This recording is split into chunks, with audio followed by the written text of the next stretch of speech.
there have been allegations that some members of Congress nakatanggap ng envelope, nakatanggap ng maleta. This is not an allusion Order. to prejudge the veracity of the allegation. He's probably accusing members of Congress, members of the House Committee on Justice, as receiving payments. No offense to the most of the members of the Justice Committee. There are 25 House members named in the affidavit of the 18 ex-Marines. 25 names, which comprise around 1/3 of the membership of the Justice Committee here, all present.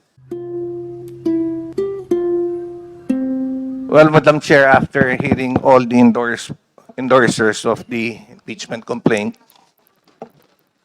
sangayon naman ako sa kanila dahil ang mga sinabi nga natin mga endorsers, there has been allegations now of misuse of hundreds of millions of public funds.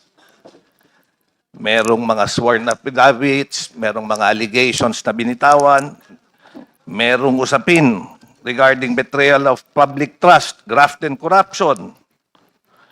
Kagaya nga ng sinabi ni Congresswoman Renico, hindi dapat tayo matakot ungkatin ang katotohanan. At kagaya ng sinabi ng aking kaibigan, si Pastor Benny Abante, public office is a public trust. We should proceed with fairness and without fear. Bottom line, we have to be impartial. That's why I would like to raise this.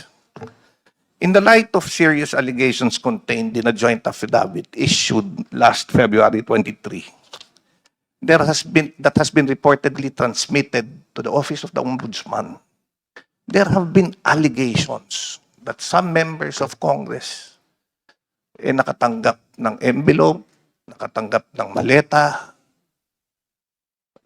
Ito'y naibigay, kung hindi sa opisina, sa townhouse. No, let me finish. There's You a will point have your of turn order, because the this is Honorable bearing. Sutay. This is not an allusion Order. to prejudge the veracity of the allegations. Honorable Suntay, there is a point of order. This is also a And point that of order, enjoys the Madam highest Chair. hierarchy among all the What is motions. the relevancy of this speech? No. to the determination of sufficiency in form? Madam Chair, this is very relevant because we are Please, Honorable Suntay, please wait until he finishes with his point of order. The Honorable Terry Ridon is recognized. Kindly use a microphone which is okay. Madam Chair, the speech of our distinguished colleague is absolutely relevant to the question of sufficiency of form and substance in the matter. And more importantly, my understanding of what he's stating today is that he's probably accusing members of Congress, members of the House Committee on Justice, as receiving payments for the implementation of our mandate in the impeachment proceeding. So, which is which, Madam Chair? So I think his speech is out of order and this should be decided promptly by the committee. Okay, we heard the basis of the point of order of the Honorable Terry Ridon. Now we shall hear the answer of the Honorable Suntay. Yes, Madam Chair. Ang problema sa Kindly kaibigan ko, justify the relevance of your He is statement to the jumping the current gun. impeachment proceedings. he is jumping the gun. This is actually relevant not only in the determination of form and substance. This is relevant in the impartiality, in determining the impartiality of this hearing, which is very important. Madam Chair, this is not an accusation. Kaya nga, kung hinintay lang ako patapusin, ewan ko, bakit naman yung aking kaibigan, naggagalaiti ka agad at concern na concern. You know, if we have nothing to fear, then we just listen. If we are not being alluded, why are we so guilty?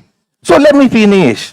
The issue here is not to prejudge the veracity of the allegation. However, given the gravity of the claims and the potential impact on the credibility of the committee's proceeding, ang gusto ko maging malinaw lang po, hindi ko hinuhusgahan yung aking mga kasamahan o ipagpalagay na totoo ang mga aligasyon. Hindi rin po ito personal na laban sa sino man sa inyo. Sa katunayan, ang layunin ko ay kabaligtaran upang protektahan ang bawat isa sa inyo. Mabigyan, kasi may listahan na nilabas eh.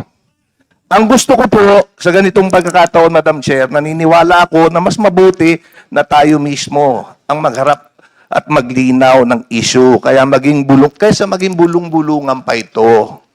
Bigyan natin ng pagkakataon bawat membro ng committee. Pagkakataon mismo na mag-assess ng kanilang sitwasyon or if they can be an impartial member of this committee. Yun lang. Kung sa tingin nila they can be an impartial, then Hello. let's proceed. However, if they think that baka pagdudahan sila at pagdudahan yung lalabas dito na resulta, then let's allow them if they want to recuse. If Honorable Suntay, with all due respect, unless all your manifestations have complete relevance to the current impeachment proceedings, you're enjoined by the chair to proceeding to your manifestation.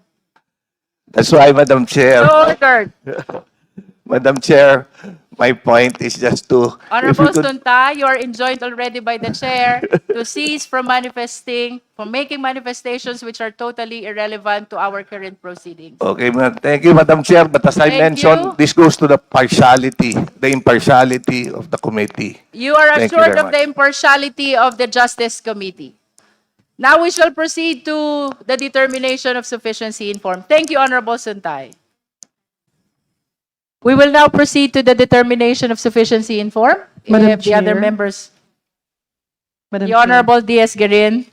Madam Chair, prior to proceeding with the indulgence of the members of this committee, since the allegations were baseless and not contained in an affidavit, and this is the subject of an impeachment complaint totally unrelated to what was mentioned, may I move that the words and the allegations as contained for congressmen getting money in the office and being delivered in the townhouses be stricken off the records. So moved, Madam Chair. There is a motion to strike off from the record the manifestation of the Honorable Suntay with respect to the money taken or received in relation to the... Basically, Madam Chair, the statements, the allegation mentioned by Congressman, or my good friend, my very good friend, Congressman Suntay, You are good friend to each other. Very, Madam Chair. Very much, Madam Chair. So, There is a motion to strike off from the record the manifestation of the Honorable Suntay about the money taken or received allegedly by the members of the House. Is there a Madam Chair. second? The same has been seconded. Is Madam there any Chair. objection? Madam Chair. Are you- Madam Chair, I have no objection considering it has been published. The Honorable Marcoleta, are you objecting? No, ma'am. In fact, I'm appealing to Let us resolve first the motion. reinstate the... So you are objecting. No, I'm appealing to reinstate the remarks earlier made by... The motion Honorable is Sultan. still pending. It's not yet resolved. If there are no objection, Cannot object. then the chair approves the motions to strike off from the record the manifestation about the money allegedly received by the House members from the manifestation of the Honorable Suntay. So ruled. Honorable Marcoleta. Madam Chair, I'd like to appeal. I think the remarks earlier made by Honorable... Is that a motion for reconsideration? It's more of a manifestation. Okay, please manifest. Opo. The earlier remarks made by Honorable Suntay is an appeal for objectivity, impartiality, insofar as the proceedings of the Justice Committee is concerned. Ang binanggit po niya, if we will, no offense to the most of the members of the Justice Committee, there are 25 House members named in the affidavit of the 18 ex-Marines, 25 names, which comprise around one-third of the membership of the Justice Committee here, all present. The Honorable Marcoleta is likewise reminded to confine the manifestation to the relevancy of the current impeachment I proceeding. think it's very germane, ma'am, because we will, it boils down to the objectivity and impartiality of the members. Honorable Marcoleta, we have not reached even the determination of sufficiency in form, and the chair has stated already that the Justice Committee is assured of the impartiality of the chair, including all the members.